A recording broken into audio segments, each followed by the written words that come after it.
But really, I think, Mr. Gowdy, I think it's directed towards you. First of all, to your comment, I find it ironic that the Toronto District School Board, which is a pillar of education, is not being an advocate for education in this situation, because these are children who will be going to TDSB schools. Not all of them have good education. I understand your mandate, but I hope that you understand the message that you're hearing tonight.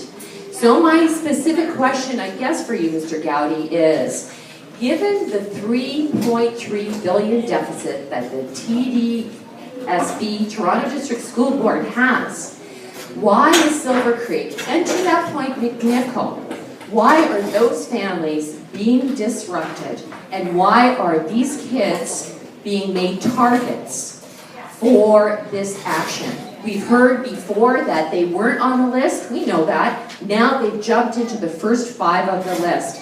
Somebody has to answer to that question. I don't know if that person's in the room, but I think you have some information for us. Thank you.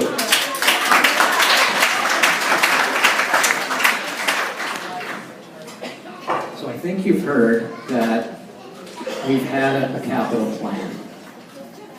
And the capital plan was reviewed by the Ministry of Education, and it was found to be insufficient. And that's one of the reasons that we got a minister's directive saying, review your schools that are 65% utilized and less, review your sites that you're not using for TDSB programs, and come up with a rationale as to why you should keep them for TDSB purposes.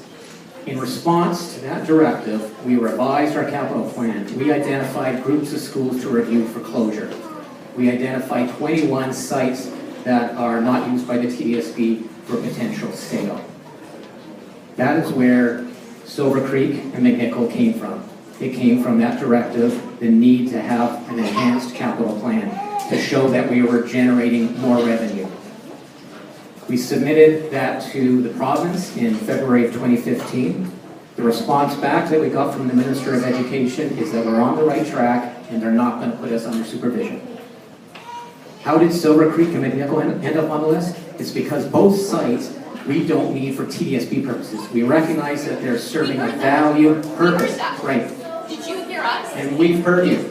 And now I just want to point out, we've reviewed both sites before in the past, over the last decade, and Trustee Glover mentioned it. We've actually identified Silver Creek surplus to our needs before.